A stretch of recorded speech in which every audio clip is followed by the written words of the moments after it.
Hey guys, welcome back to my channel. My name is Syrian, and today I have the most popular book with whose name is Rich Dad, Poor Dad by Robert T. Kiyosaki. Published in 1997, this groundbreaking book has sold over 40 million copies worldwide and continues to inspire millions of people to rethink their approach to wealth and financial independence. The book revolves around the author's own experiences growing up with two father figures, his biological father, who he refers to as Poor Dad, and his best friend's father, who he calls Rich Dad. Through contrasting lessons learned from both men, Kiyosaki offers invaluable insights into the mindset and strategies needed to achieve financial success. The book mainly focuses on financial education and the importance of cultivating assets over liabilities. Kiyosaki challenges conventional wisdom about money and highlights the significance of financial literacy in building wealth. Throughout the book, Kiyosaki shares practical advice on topics such as investing, entrepreneurship, and mindset shifts necessary for financial prosperity. His straightforward approach and relatable anecdotes make complex financial concepts accessible to readers of all backgrounds. Okay, so that's a quick summary of the book. And now before we start this 1 hour of reading, make sure you have your notebook with you. Because just by reading and listening, you can't keep all those golden words in your mind. You should have special notes of your own. So bring your pen and paper, and let's start our today's session. Chapter 1. Lesson 1. The rich don't work for money. The poor and the middle class work for money. The rich have money work for them. Dad, can you tell me how to get rich? My dad put down the evening paper. Why do you want to get rich, son? Because today, Jimmy's mom drove up in their new Cadillac, and they were going to their beach house for the weekend. He took 3 of his friends, but Mike and I weren't invited. They told us we weren't invited because we were poor kids. They did? My dad asked incredulously. Yeah, they did, I replied in a hurt tone. My dad silently shook his head, pushed his glasses up the bridge of his nose, and went back to reading the paper. I stood waiting for an answer. It was 1956. I was 9 years old. By some twist of fate, I attended the same public school where the rich people sent their kids. We were primarily a sugar plantation town. The managers of the plantation and the other affluent people, such as doctors, business owners, and bankers, sent their children to this elementary school. After grade 6, their children were generally sent off to private schools. Because my family lived on one side of the street, I went to this school. Had I lived on the other side of the street, I would have gone to a different school with kids from families more like mine. After grade 6, these kids and I would go on to the public intermediate and high school. There was no private school for them or for me. My dad finally put down the paper.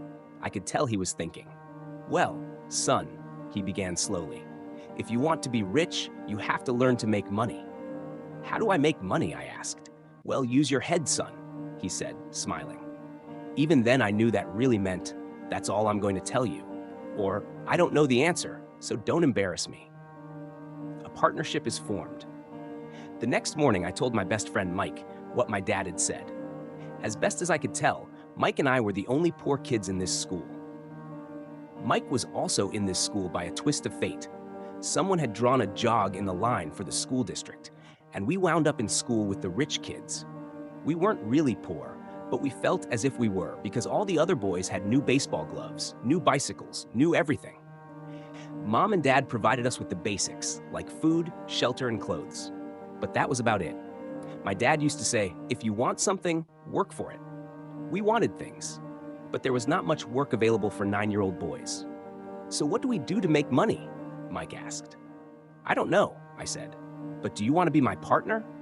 He agreed, and so on that Saturday morning, Mike became my first business partner. I spent all morning coming up with ideas on how to make money. Occasionally, we talked about all the cool guys at Jimmy's beach house having fun. It hurt a little, but that hurt was good, because it inspired us to keep thinking of a way to make money. Finally, that afternoon, a bolt of lightning struck. It was an idea Mike got from a science book he had read. Excitedly, we shook hands, and the partnership now had a business. For the next several weeks, Mike and I ran around our neighborhood, knocking on doors and asking our neighbors if they would save their toothpaste tubes for us. With puzzled looks, most adults consented with a smile.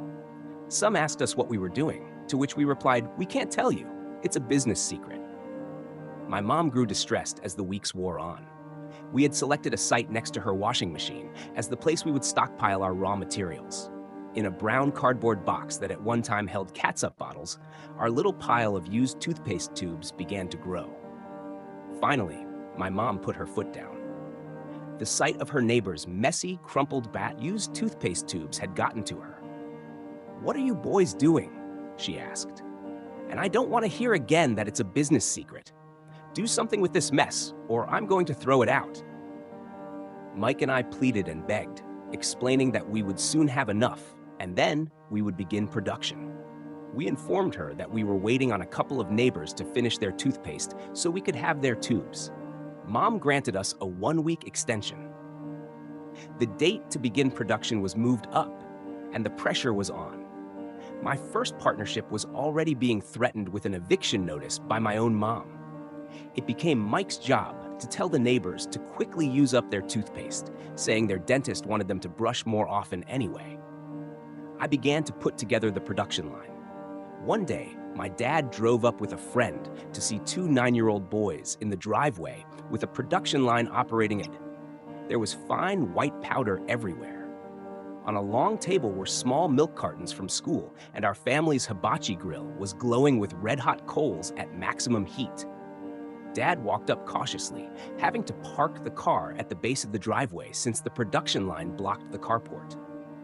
As he and his friend got closer, they saw a steel pot sitting on top of the coals in which the toothpaste tubes were being melted down. In those days, toothpaste did not come in plastic tubes. The tubes were made of lead. So once the paint was burned off, the tubes were dropped in the small steel pot. They melted until they became liquid, and with my mom's pot holders, we poured the lead through a small hole in the top of the milk cartons. The milk cartons were filled with plaster of Paris.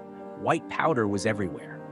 In my haste, I had knocked the bag over, and the entire area looked like it had been hit by a snowstorm. The milk cartons were the outer containers for plaster of Paris molds.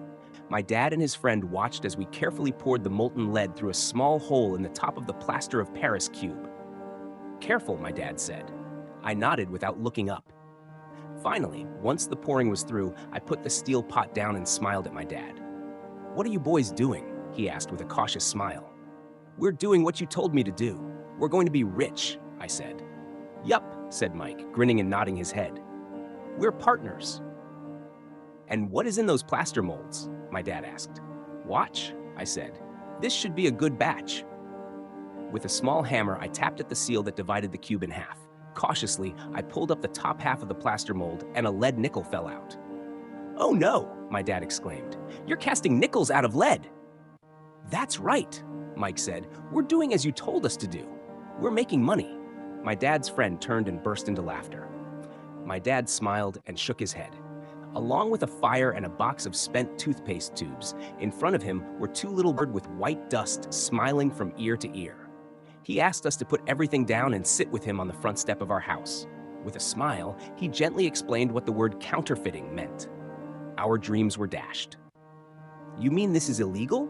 asked Mike in a quivering voice. "Let them go," my dad's friend said. "They might be developing a natural talent." My dad glared at him. "Yes, it is illegal," my dad said gently. "But you boys have shown great creativity and original thought. Keep going. I'm really proud of you." Disappointed, Mike and I sat in silence for about 20 minutes before we began cleaning up our mess. The business was over on opening day. Sweeping the powder up, I looked at Mike and said, "I guess Jimmy and his friends are right. We are poor." My father was just leaving as I said that. "Boys," he said, "you're only poor if you give up. The most important thing is that you did something. Most people only talk and dream of getting rich. You've done something. I'm very proud of the 2 of you. I will say it again. Keep going. Don't quit." Mike and I stood there in silence. They were nice words, but we still did not know what to do. "So how come you're not rich, Dad?" I asked. "Because I chose to be a school teacher." School teachers really don't think about being rich. We just like to teach. I wish I could help you, but I really don't know how to make money. Mike and I turned and continued our cleanup. I know, said my dad. If you boys want to learn how to be rich, don't ask me. Talk to your dad, Mike. My dad? Asked Mike with a scrunched up face. Yeah, your dad, repeated my dad with a smile. Your dad and I have the same banker, and he raves about your father. Saki's told me several times that your father is brilliant when it comes to making money. My dad? Mike asked again in disbelief. Then how come we don't have a nice car and a nice house like the rich kids at school? A nice car and a nice house don't necessarily mean you're rich or you know how to make money, my dad replied. Jimmy's dad works for the sugar plantation. He's not much different from me. He works for a company and I work for the government. The company buys the car for him. The sugar company is in financial trouble and Jimmy's dad may soon have nothing.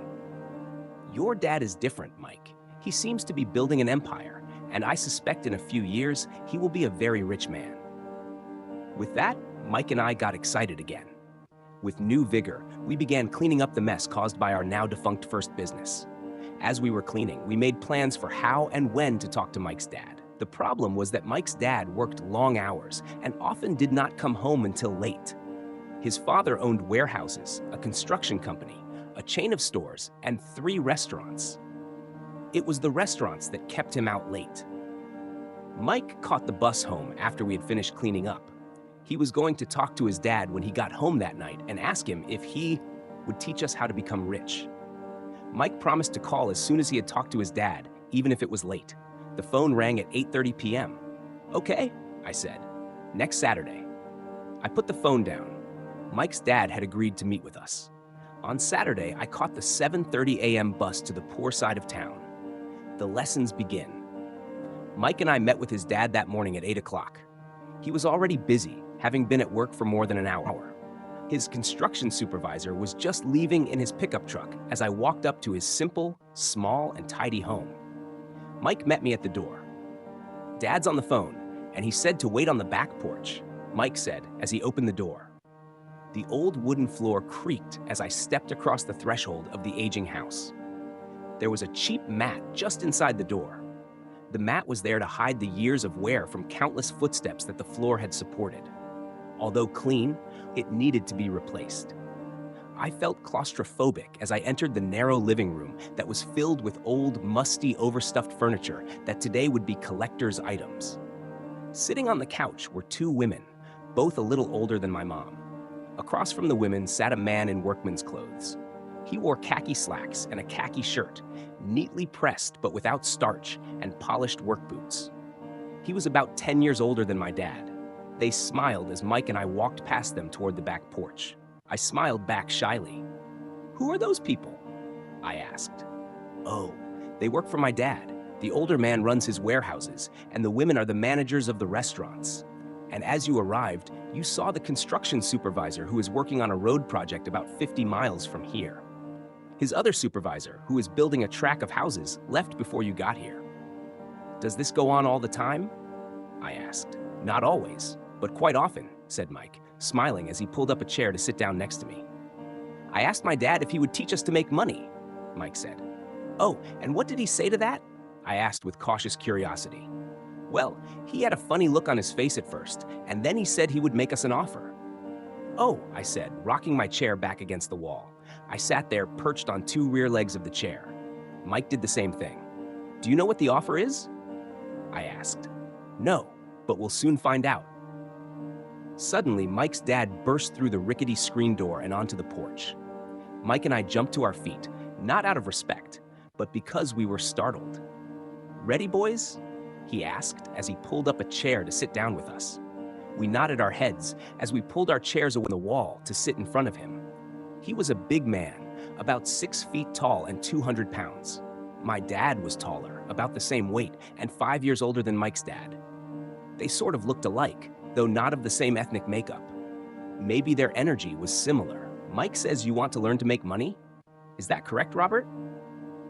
I nodded my head quickly, but with a little trepidation. He had a lot of power behind his words and smile. Okay, here's my offer. I'll teach you. But I won't do it classroom style. You work for me, I'll teach you. You don't work for me, I won't teach you. I can teach you faster if you work, and I'm wasting my time if you just want to sit and listen like you do in school. That's my offer. Take it or leave it. Ah, may I ask a question first? I asked. No. Take it or leave it. I've got too much work to do to waste my time.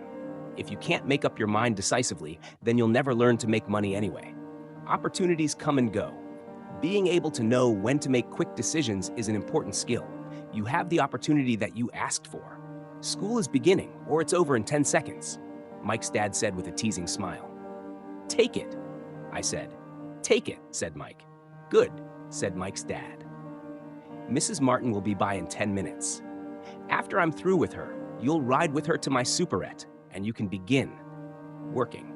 I'll pay you 10 cents an hour, and you'll work 3 hours every Saturday. But I have a softball game today, I said. Mike's dad lowered his voice to a stern tone. Take it or leave it, he said. I'll take it, I replied, choosing to work and learn instead of playing. 30 cents later. By 9 a.m. that day, Mike and I were working for Mrs. Martin. She was a kind and patient woman. She always said that Mike and I reminded her of her 2 grown sons. Although kind, she believed in hard work and kept us moving. We spent 3 hours taking canned goods off the shelves, brushing each can with a feather duster to get the dust off, and then restacking them neatly. It was excruciatingly boring work. Mike's dad, whom I call my dad, owned 9 of these little superettes, each with a large parking lot. They were the early version of the 7-Eleven convenience stores, little neighborhood grocery stores, where people bought items such as milk, bread, butter, and cigarettes. The problem was that this was Hawaii before air conditioning was widely used, and the stores could not close their doors because of the heat. On 2 sides of the store, the doors had to be wide open to the road and parking lot. Every time a car drove by or pulled into the parking lot, dust would swirl and settle in the store. We knew we had a job as long as there was no air conditioning. For 3 weeks, Mike and I reported to Mrs. Martin and worked our 3 hours. By noon, our work was over, and she dropped 3 little dimes in each of our hands. Now, even at the age of 9 in the mid-1950s, 30 cents was not too exciting. Comic books cost 10 cents back then, so I usually spent my money on comic books and went home. By Wednesday of the 4th week, I was ready to quit. I had agreed to work only because I wanted to learn to make money from Mike's dad, and now I was a slave for 10 cents an hour. On top of that, I had not seen Mike's dad since that first Saturday. I'm quitting, I told Mike at lunchtime. School was boring, and now I did not even have my Saturdays to look forward to. But it was the 30 cents that really got to me. This time, Mike smiled. What are you laughing at? I asked with anger and frustration. Dad said this would happen. He said to meet with him when you were ready to quit. What? I said indignantly. He's been waiting for me to get fed up? Sort of, Mike said. Dad's kind of different. He doesn't teach like your dad. Your mom and dad lecture a lot. My dad is quiet and a man of few words. You just wait till this Saturday. I'll tell him you're ready. You mean I've been set up? No, not really, but maybe. Dad will explain on Saturday. Waiting in line on Saturday, I was ready to face Mike's dad. Even my real dad was angry with him. My real dad, the one I call the poor one, thought that my rich dad was violating child labor laws and should be investigated. My educated poor dad told me to demand what I deserve, at least 25 cents an hour. My poor dad told me that if I did not get a raise, I was to quit immediately. You don't need that damn job anyway, said my poor dad with indignation. At 8 o'clock Saturday morning, I walked through the door of Mike's house when Mike's dad opened it. Take a seat and wait in line, he said as I entered. He turned and disappeared into his little office next to a bedroom. I looked around the room and didn't see Mike anywhere. Feeling awkward, I cautiously sat down next to the same 2 women who were there 4 weeks earlier. They smiled and slid down the couch to make room for me. 45 minutes went by, and I was steaming. The 2 women had met with him and left 30 minutes earlier. An older gentleman was in there for 20 minutes and was also gone. The house was empty, and here I sat in a musty, dark living room on a beautiful, sunny Hawaiian day, waiting to talk to a cheapskate who exploited children. I could hear him rustling around the office, talking on the phone, and ignoring me. I was ready to walk out, but for some reason, I stayed. Finally, 15 minutes later, at exactly 9 o'clock, Rich Dad walked out of his office, said nothing, and signaled with his hand for me to enter. "I understand you want a raise, or you're going to quit," Rich Dad said as he swiveled in his office chair. "Well, you're not keeping your end of the bargain," I blurted out, nearly in tears. It was really frightening for me to confront a grown-up. "You said that you would teach me if I worked for you. Well, I've worked for you. I've worked hard. I've given up my baseball games to work for you, but you haven't kept your word, and you haven't taught me anything. You are a crook like everyone in town thinks you are. You're greedy. You want all the money and don't take care of your employees. You made me respect. I'm only a little boy, but I deserve to be treated better." Rich Dad rocked back in his swivel chair, hands up to his chin, and stared at me. "Not bad," he said. "In less than a month, you sound like most of my employees." "What?" I asked. Not understanding what he was saying, I continued with my grievance. "I thought you were going to keep your end of the bargain and teach me. Instead, you want to torture me? That's cruel. That's really cruel." "I am teaching you," Rich Dad said quietly. "What have you taught me? Nothing," I said angrily. "You haven't even talked to me once since I agreed to work for peanuts. 10 cents an hour. Ha! I should notify the government about you. We have child labor laws, you know. My dad works for the government, you know." "Wow," said Rich Dad. "Now you sound just like most of the people who used to work for me, people I've either fired or who have quit." "So what do you have to say?" I demanded, feeling pretty brave for a little kid. "You lied to me. I've worked for you, and you have not kept your word. You haven't taught me anything." How do you know that I've not taught you anything?" asked Rich Dad calmly. "Well, you've never talked to me. I've worked for 3 weeks, and you have not taught me anything," I said with a pout. "Does teaching mean talking or a lecture?" Rich Dad asked. "Well, yes," I replied. "That's how they teach you in school," he said, smiling.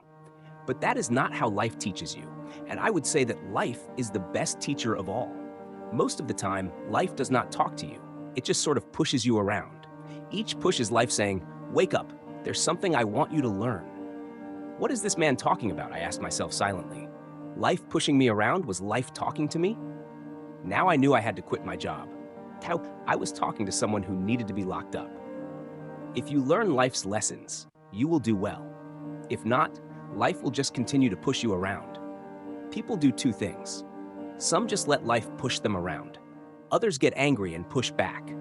But they push back against their boss, or their job, or their husband or wife. They do not know it's life that's pushing. I had no idea what he was talking about. Life pushes all of us around. Some people give up and others fight. A few learn the lesson and move on. They welcome life pushing them around. To these few people, it means they need and want to learn something. They learn and move on. Most quit, and a few like you fight. Rich Dad stood and shut the creaky old wooden window that needed repair. If you learn this lesson, you will grow into a wise, wealthy, and happy young man. If you don't, you will spend your life blaming a job, low pay, or your boss for your problems. You'll live life always hoping for that big break that will solve all your money problems. Rich Dad looked over at me to see if I was still listening. His eyes met mine. We stared at each other, communicating through our eyes. Finally, I looked away once I had absorbed his message. I knew he was right. I was blaming him, and I did ask to learn. I was fighting. Rich Dad continued. Or if you're the kind of person who has no guts, you just give up every time life pushes you. If you're that kind of person, you'll live all your life playing it safe, doing the right things, saving yourself for some event that never happens. Then you die, a boring old man. You'll have lots of friends who really like you because you were such a nice, hardworking guy. But the truth is that you let life push you into submission. Deep down, you were terrified of taking risks. You really wanted to win, but the fear of losing was greater than the excitement of winning. I pondered silently as Rich Dad's words echoed in my mind. Our eyes met again, and I couldn't help but feel a sense of understanding dawning within me. "You've been pushing me around?" I questioned, still grappling with the realization. "Some people might say that," Rich Dad smiled knowingly. I would say that I just gave you a taste of life. What taste of life? I inquired, my anger giving way to curiosity and a newfound readiness to learn. Rich Dad's explanation shed light on a reality I had never considered before. You boys are the first people who have ever asked me to teach them how to make money, he revealed. I have more than 150 employees, and not one of them has asked me what I know about money. They ask me for a job and a paycheck, but never to teach them about money. So most will spend the best years of their lives working for money, not really understanding what it is they are working for. His words struck a chord, and I sat there listening intently, absorbed. So when Mike told me you wanted to learn how to make money, I decided to design a course that mirrored real life, Rich Dad explained. I could talk until I was blue in the face, but you wouldn't hear a thing. So I decided to let life push you around a bit so you could hear me. That's why I only paid you 10 cents. So what is the lesson I learned from working for only 10 cents an hour? I questioned, eager to grasp the significance. Rich Dad's laughter filled the room as he rocked back in his chair. That you're cheap and exploit your workers? I ventured, trying to make sense of it all. With a knowing smile, Rich Dad responded, you'd best change your point of view. Stop blaming me and thinking I'm the problem. If you think I'm the problem, then you have to change me. If you realize that you're the problem, then you can change yourself, learn something, and grow wiser. Most people want everyone else in the world to change but themselves. Let me tell you, it's easier to change yourself than everyone else. Confusion clouded my thoughts as I struggled to comprehend. I don't understand, I confessed. Don't blame me for your problems. Rich Dad's tone grew impatient. But you only pay me 10 cents. So what are you learning? Rich Dad's question lingered in the air, prompting me to reassess my perspective. That you're cheap, I admitted with a sly grin.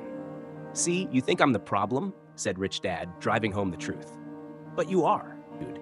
Well, keep that attitude, and you'll learn nothing. Keep the attitude that I'm the problem, and what choices do you have? Well, if you don't pay me more or show me more respect and teach me, I'll quit. Well put, Rich Dad said. And that's exactly what most people do. They quit and go looking for another job, a better opportunity, and higher pay, actually thinking that this will solve the problem. In most cases, it won't. So what should I do? I asked. Just take this measly 10 cents an hour and smile? Rich Dad smiled. That's what the other people do. But that's all they do, waiting for a raise, thinking that more money will solve their problems. Most just accept it, and some take a second job working harder, but again, accepting a small paycheck. I sat staring at the floor, beginning to understand the lesson Rich Dad was presenting. I could sense it was a taste of life. Finally, I looked up and asked, so what will solve the problem? This, he said, leaning forward in his chair and tapping me gently on the head. This stuff between your ears. It was at that moment that Rich Dad shared the pivotal point of view that separated him from his employees and my poor dad, and led him to eventually become one of the richest men in Hawaii, while my highly educated but poor dad struggled financially all his life. It was a singular point of view that made all the difference over a lifetime. Rich Dad explained this point of view over and over, which I call lesson number 1. The poor and the middle class work for money. The rich have money work for them. On that bright Saturday morning, I learned a completely different point of view from what I had been taught by my poor dad. At the age of 9, I understood that both dads wanted me to learn. Both dads encouraged me to study, but not the same things. My highly educated dad recommended that I do what he did. Son, I want you to study hard, get good grades, so you can find a safe, secure job with a big company, and make sure it has excellent benefits. My rich dad wanted me to learn how money works, so I could make it work for me. These lessons I would learn through life with his guidance, not because of a classroom. My rich dad continued my first lesson. I'm glad you got angry about working for 10 cents an hour. If you hadn't got angry and had simply accepted it, I would have to tell you that I could not teach you. You see, true learning takes energy, passion, and a burning desire.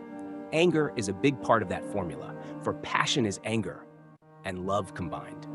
When it comes to money, most people want to play it safe and feel secure. So passion does not direct them. Fear does. So, is that why they'll take jobs with low pay? I asked. Yes, said Rich Dad. Some people say I exploit people because I don't pay as much as the sugar plantation or the government. I say the people exploit themselves. It's their fear, not mine. But don't you feel you should pay them more? I asked. I don't have to. And besides, more money will not solve their problems. Just look at your dad. He makes a lot of money and he still can't pay his bills.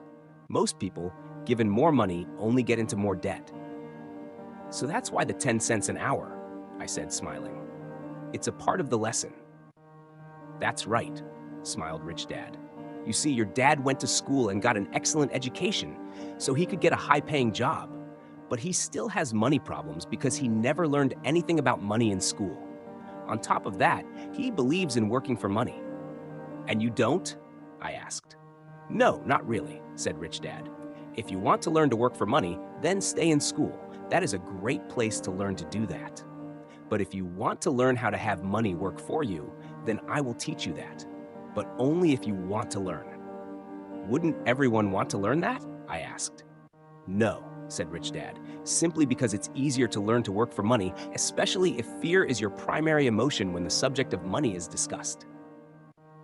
I don't understand, I said with a frown. Don't worry about that for now. Just know that it's fear that keeps most people working at a job. The fear of not paying their bills, the fear of being fired, the fear of not having enough money, and the fear of starting over. That's the price of studying to learn a profession or trade and then working for money. Most people become a slave to money and then get angry at their boss.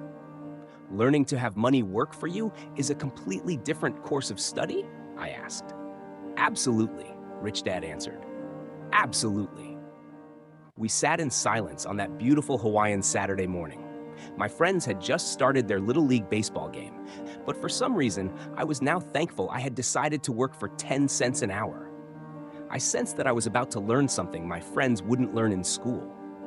Ready to learn? Asked Rich Dad. Absolutely, I said with a grin. I have kept my promise. I've been teaching you from afar, my Rich Dad said. At 9 years old, you've gotten a taste of what it feels like to work for money. Just multiply your last month by 50 years, and you will have an idea of what most people spend their life doing. I don't understand, I said. How did you feel waiting in line to see me, once to get hired, and once to ask for more money? Terrible, I said. If you choose to work for money, that is what life will be like, said Rich Dad. And how did you feel when Mrs. Martin dropped 3 dimes in your hand for 3 hours of work? I felt like it wasn't enough. It seemed like nothing. I was disappointed, I said. And that is how most employees feel when they look at their paychecks, especially after all the tax and other deductions are taken out. At least you got 100%. You mean most workers don't get paid everything? I asked with amazement. Heavens no, said Rich Dad. The government always takes its share first. How do they do that? I asked. Taxes, said Rich Dad. You're taxed when you earn. You're taxed when you spend. You're taxed when you save. You're taxed when you die. Why do people let the government do that to them? The rich don't, said Rich Dad with a smile. The poor do. I'll bet you that I earn more than your dad, yet he pays more in taxes. How can that be? I asked. At my age, that made no sense to me. Why would someone let the government do that to them? Rich Dad rocked slowly and silently in his chair, just looking at me. Ready to learn? He asked.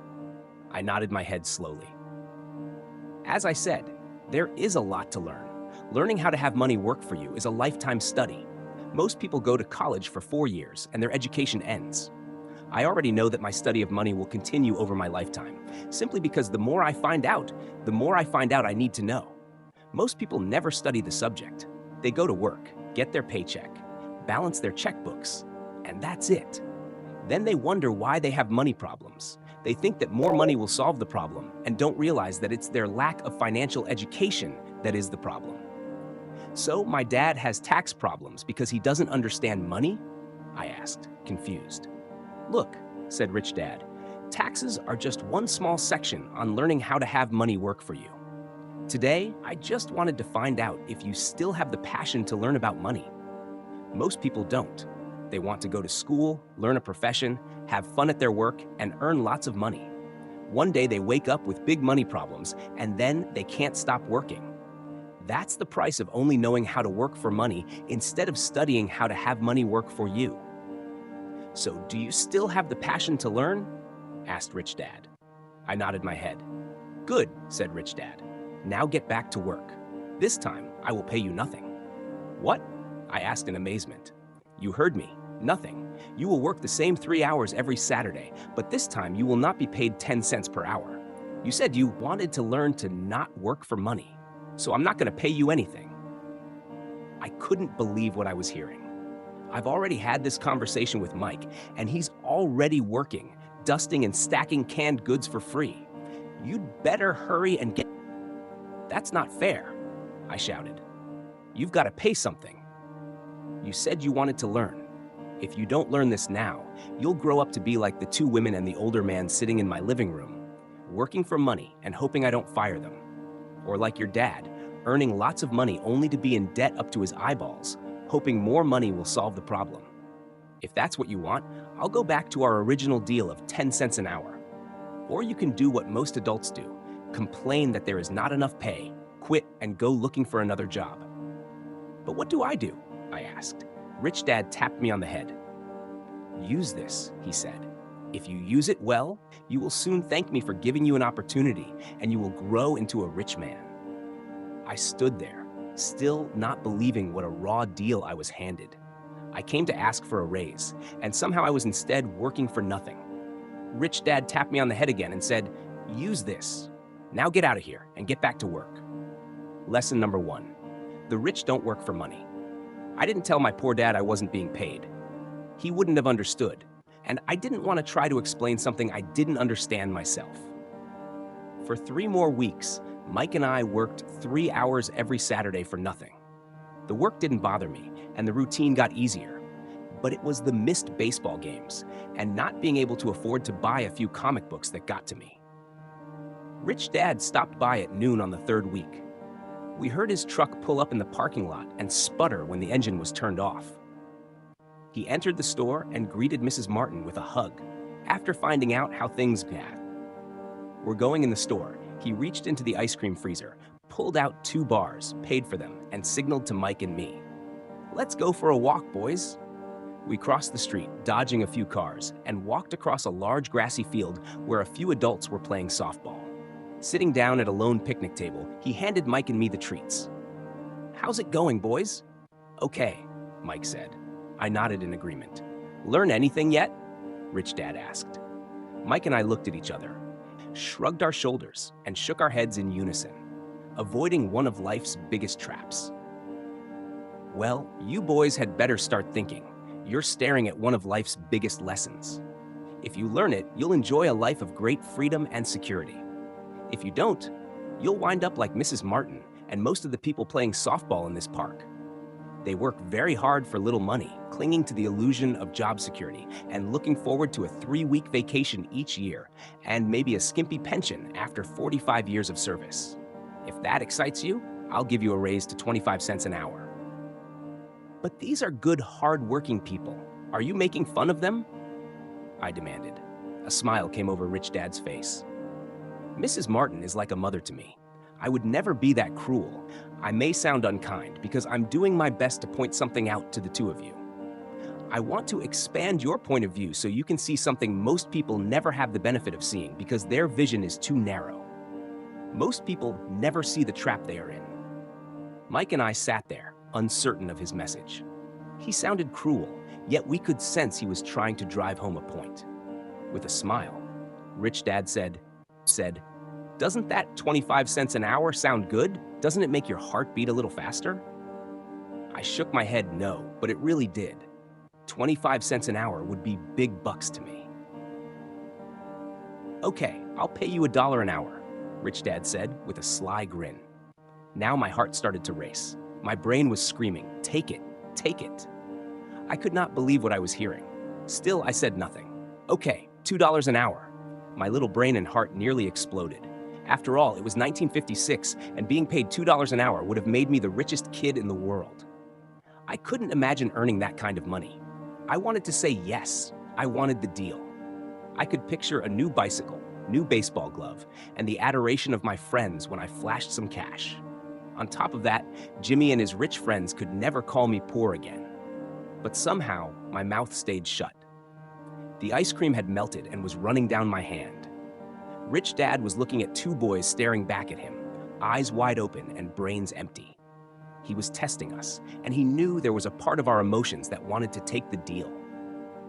He understood that every person has a weak and needy part of their soul that can be bought, and he knew that every individual also had a part of their soul that was resilient and could never be bought. It was only a question of which one was stronger. Okay, $5 an hour. Suddenly I was silent. Something had changed. The offer was too big and ridiculous.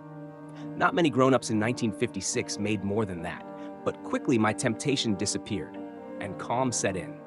Slowly I turned to my left to look at Mike. He looked back at me. The part of my soul that was weak and needy was silenced. The part of me that had no price took over. I knew Mike had gotten to that point too. People's lives are forever controlled by two emotions, fear and greed.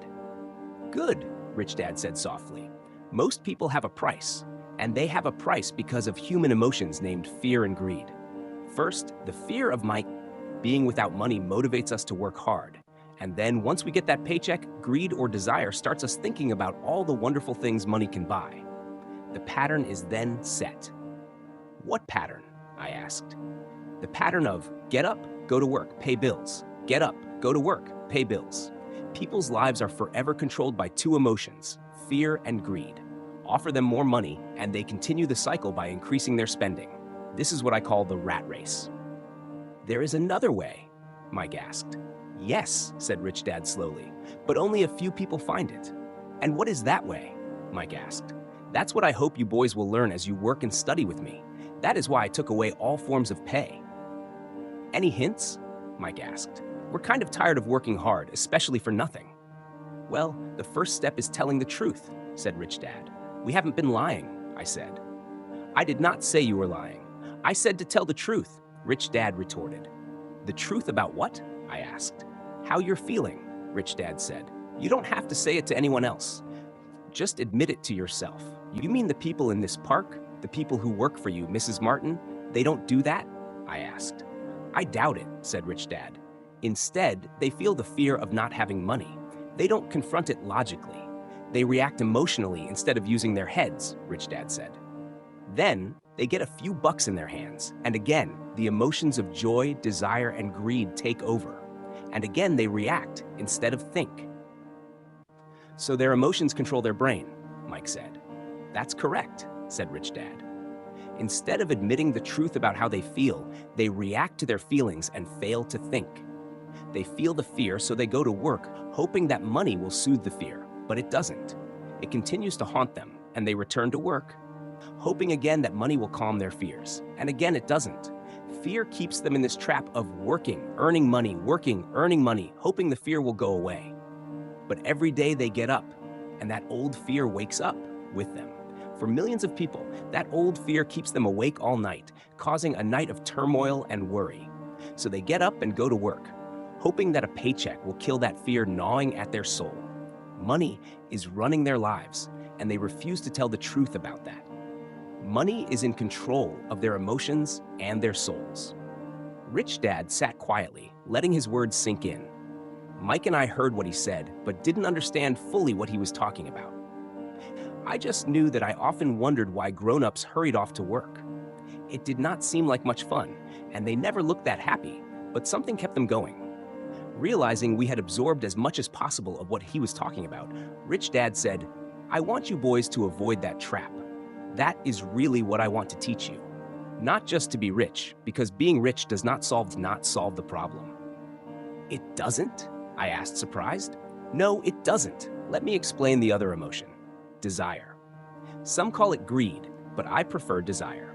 It's perfectly normal to desire something better, prettier, more fun, or exciting. So people also work for money because of desire. They desire money for the joy they think it can buy. But the joy that money brings is often short-lived, and they soon need more money for more joy, more pleasure, more comfort, and more security. So they keep working, thinking money will soothe their souls that are troubled by fear and desire. But money can't do that. Even rich people do this? Mike asked. Rich people included, said Rich Dad. In fact, the reason many rich people are rich isn't because of desire, but because of fear. They believe that money can eliminate the fear of being poor, so they amass tons of it, only to find the fear gets worse. Now they fear losing the money. I have friends who keep working even though they have plenty. I know people who have millions who are more afraid now than when they were poor. They're terrified of losing it all. The fears that drove them to get rich got worse.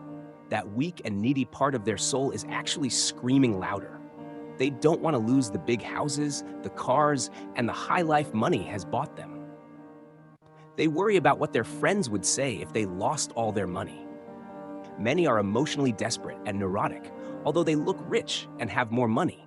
So is a poor man happier? I asked. No, I don't think so, replied Rich Dad. The avoidance of money is just as psychotic as being attached to money. As if on cue, the town derelict went past our table, stopping by the large rubbish can and rummaging around in it. The three of us watched him with great interest, when before we probably would have just ignored him. Rich Dad pulled $1 out of his wallet and gestured to the older man. Seeing the money, the derelict came over immediately, took the bill, thanked Rich Dad profusely, and hurried off, ecstatic with his good fortune. He's not much different from most of my employees, said Rich Dad. I've met so many people who say, oh, I'm not interested in money, yet they'll work at a job for 8 hours a day. That's a denial of truth. If they weren't interested in money, then why are they working? That kind of thinking is probably more psychotic than a person who hoards money. As I sat there listening to my Rich Dad, my mind flashed back to the countless times my own dad said, I'm not interested in money. He said those words often. He also covered himself by always saying, I work because I love my job. So many people say, oh, I'm not interested in money, yet they'll work at a job for 8 hours a day. So what do? I asked. Not work for money until all traces of fear and greed are gone? No, that would be a waste of time, said Rich Dad. Emotions are what make us human. The word emotion stands for energy in motion. Be truthful about your emotions and use your mind and emotions in your favor, not against yourself. Whoa, said Mike. Don't worry about what I just said. It will make more sense in years to come. Just be an observer, not a reactor to your emotions. Most people do. Most people do not know that it's their emotions that are doing the thinking. Your emotions are your emotions, but you have got to learn to do your own thinking. Can you give me an example? I asked. Sure, replied Rich Dad. When a person says, I need to find a job, it's most likely an emotion doing the thinking. Fear of not having money generates that thought. But people do need money if they have bills to pay, I said. Sure they do, smiled Rich Dad. All I'm saying is that it's fear that is all too often doing the thinking. I don't understand, said Mike. For example, said Rich Dad, if the fear of not having enough money arises, instead of immediately running out to get a job, they instead might ask themselves this question: will a job be the best solution to this fear over the long run? In my opinion, the answer is no. A job is really a short-term solution to a long-term problem. But my dad is always saying, stay in school and get good grades so you can find a safe, secure job, I interjected, somewhat confused. Yes, I understand he says that, said Rich Dad, smiling. Most people recommend that, and it's a good path for most people, but people make that recommendation primarily out of fear. You mean my dad says that because he's afraid? Yes, said Rich Dad. He's terrified that you won't earn enough money and won't fit into society. Don't get me wrong, he loves you and wants the best for you. I too believe an education and a job are important, but it won't handle the fear.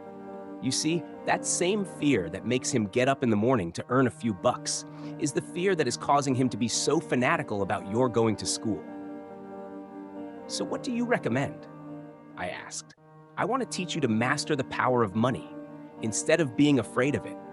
They don't teach that in school, and if you don't learn it, you become a slave to money. It was finally making sense. He wanted us to widen our views and to see what the Mrs. Martins of this world couldn't see. He used examples that sounded cruel at the time, but I've never forgotten them. My vision widened that day, and I began to see the trap that lay ahead for most people. You see, we're all employees ultimately. We just work at different levels, said Rich Dad. I just want you boys to have a chance to avoid the trap caused by those two emotions, fear and desire. Use them in your favor, not against you. That's what I want to teach you. I'm not interested in just teaching you to make a pile of money. That won't handle the fear or desire. If you don't first handle fear and desire and you get rich, you'll only be a highly paid slave.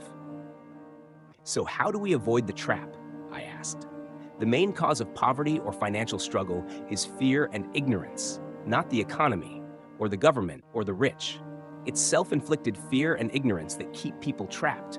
So you boys go to school and get your college degrees, and I'll teach you how to stay out of the trap. The pieces of the puzzle were appearing. My highly educated dad had a great education and a great career, but school never told him how to handle money or his fear of it. It became clear that I could learn different and important things from two fathers. So you've been talking about the fear of not having money. How does the desire for money affect our thinking? Mike asked. How did you feel when I tempted you with a pay raise? Did you notice your desires rising?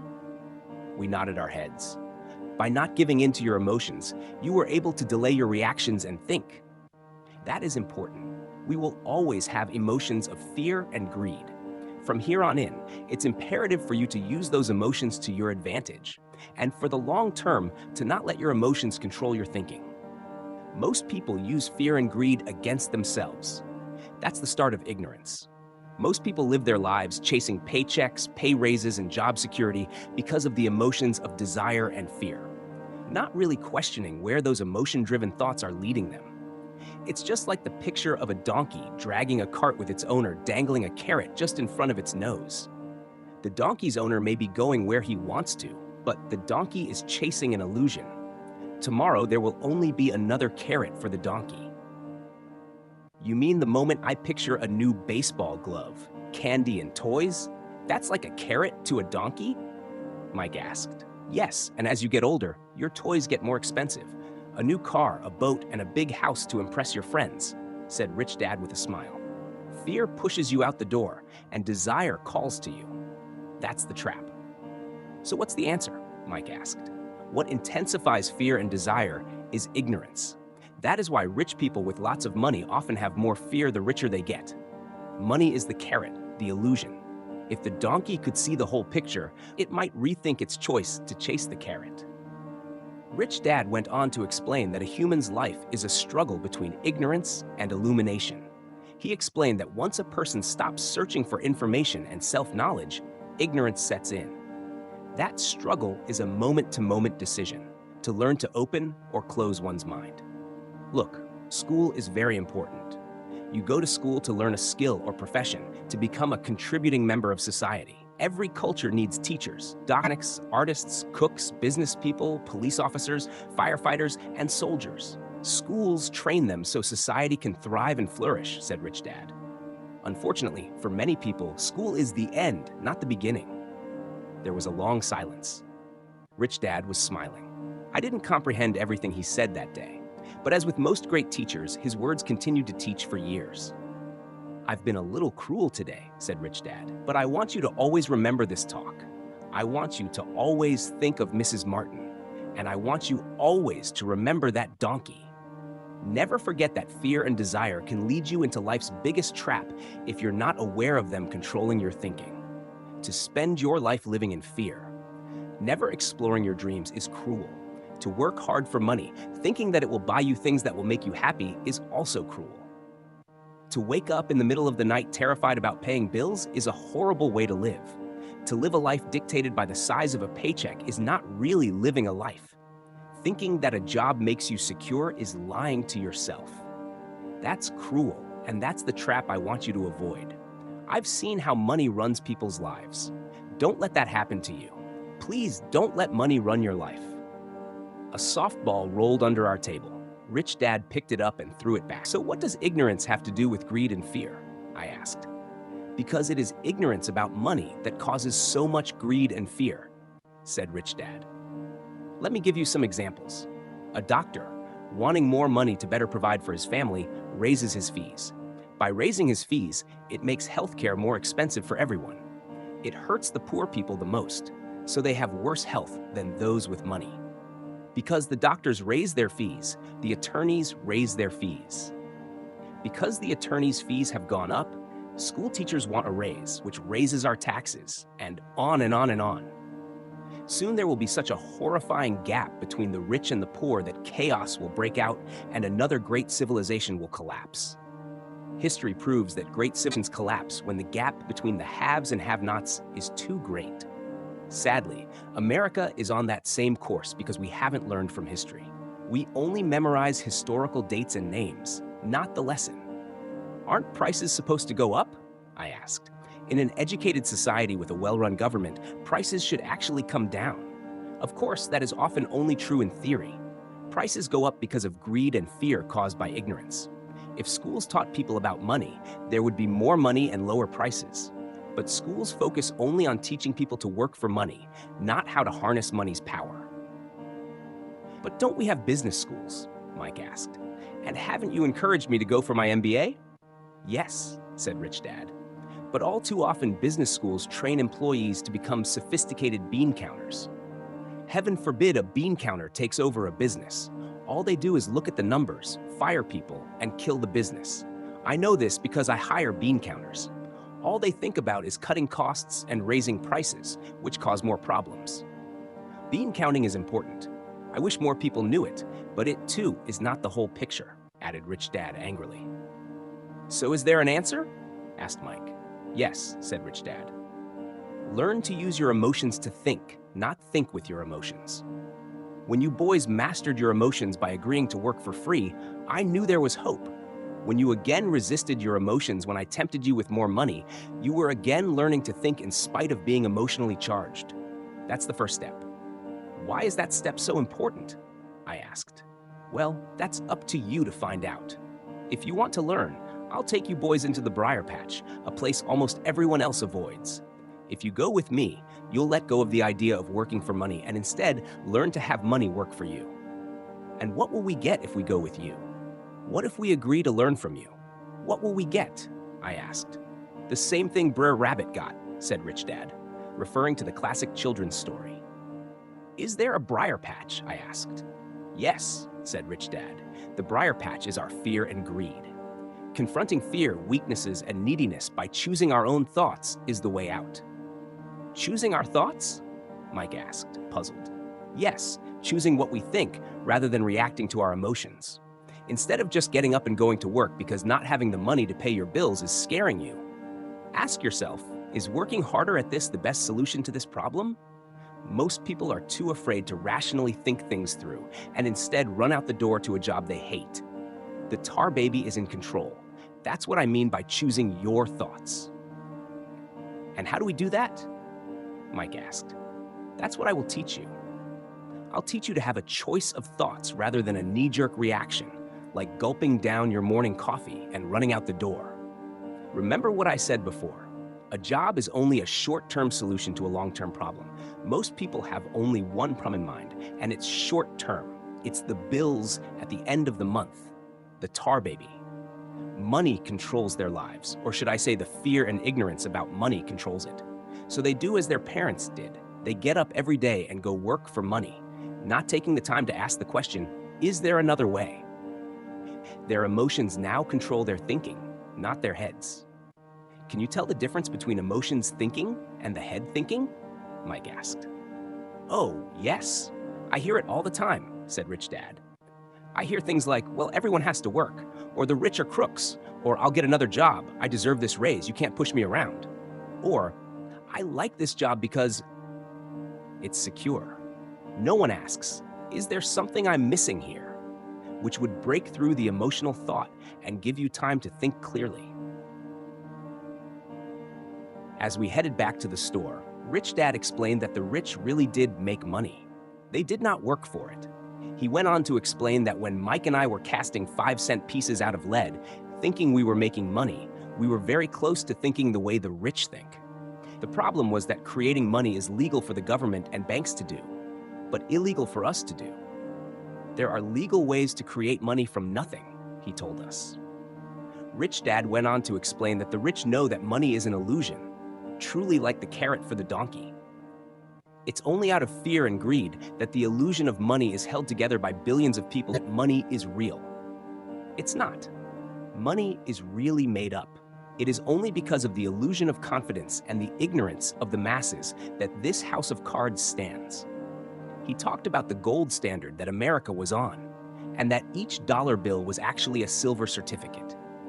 What concerned him was the rumor that we would someday go off the gold standard and our dollars would no longer be backed by something tangible. If that happens, boys, all hell will break loose. The poor, the middle class, and the ignorant will have their lives ruined simply because they will continue to believe that money is real and that the company they work for or the government will look after them. We really did not understand what he was saying that day, but over the years, it made more and more sense. Seeing what others miss. As he climbed into his pickup truck outside his convenience store, Rich Dad said, "Keep working, boys. But the sooner you forget about needing a paycheck, the easier your adult life will be. Keep using your brain, work for free, and soon your mind will show you ways of making money far beyond what I could ever pay you. You will see things that other people never see. Most people never see these opportunities because they're looking for money and security, so that's all they get. The moment you see one opportunity, you'll see them for the rest of your life. The moment you do that, I'll teach you something else. Learn this, and you'll avoid one of life's biggest traps." Mike and I picked up our things from the store and waved goodbye to Mrs. Martin.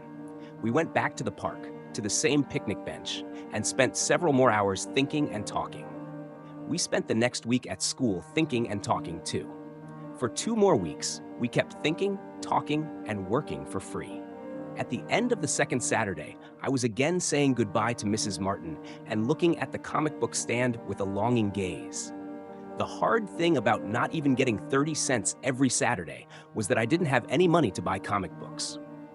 Suddenly, as Mrs. Martin said goodbye to Mike and me, I saw her do something I'd never seen her do. Mrs. Martin was cutting the front page of the comic book in half. She kept the top half of the comic book cover and threw the rest of the book into a large cardboard box. When I asked her what she did with the comic books, she said, "I throw them away. I give the top half of the cover back to the comic book distributor for credit when he brings in the new comics. He's coming in an hour." Mike and I waited for an hour. Soon the distributor arrived, and I asked him if we could have the comic books. To my delight, he said, "You can have them if you work for this store and do not resell them." Remember our old business partnership? Well, Mike and I revived it. Using a spare room in Mike's basement, we began piling hundreds of comic books in that room. Soon, our comic book library was open to the public. We hired Mike's younger sister, who loved to study, to be head librarian. She charged each child 10 cents admission to the library, which was open from 2:30 p.m. to 4:30 p.m. every day after school. The customers, the children of the neighborhood, could read as many comics as they wanted in 2 hours. It was a bargain for them, since a comic cost 10 cents each, and they could read 5 or 6 in 2 hours. Mike's sister would check the kids as they left to make sure they weren't borrowing any comic books. She also kept the books, logging in how many kids showed up each day, who they were, and any comments they might have. Mike and I averaged $9.50 per week over a 3-month period. We paid his sister $1 a week and allowed her to read the comics for free, which she rarely did since she was always studying. Mike and I kept our agreement by working in the store every Saturday and collecting all the comic books from the different stores. We kept our agreement to the distributor by not selling any comic books. We burned them once they got too tattered. We tried opening a branch office, but we could never quite find someone as trustworthy and dedicated as Mike's sister. At an early age, we found out how hard it was to find good staff. 3 months after the library first opened, a fight broke out in the room. Some bullies from another neighborhood pushed their way in, and Mike's dad suggested we shut down the business. So our comic book business shut down, and we stopped working on Saturdays at the convenience store. But Rich Dad was excited because he had new things he wanted to teach us. He was happy because we had learned our first lesson so well. We learned to make money work for us. By not getting paid for our work at the store, we were forced to use our imaginations to identify an opportunity to make money. By starting our own business, the comic book library, we were in control of our own finances, not dependent on an employer. The best part was that our business generated money for us, even when we weren't physically there. Our money worked for us. Instead of paying us money, Rich Dad had given us so much more. So here then, chapter ends, and it was a long yet interesting chapter. Now let's have some key points that you should note in your notebook. Hope you guys are not sleeping right now. 1. Emotions drive financial decisions. Traditional paths may not lead to financial freedom. 3. Financial ignorance and greed. Rich Dad illustrates how ignorance about money leads to greed-driven actions, such as raising fees without considering broader consequences. 4. Practical financial education. The chapter underscores the importance of practical financial literacy beyond traditional schooling, advocating for a deeper understanding of money management. 5. Empowerment through entrepreneurship.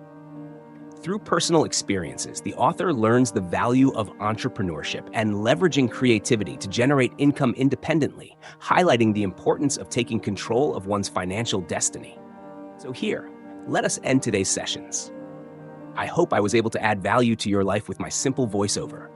If you appreciate it, consider sharing these videos with your friends and help them become a little more educated, just like you. Thanks for watching again, and I will see you next time, very soon.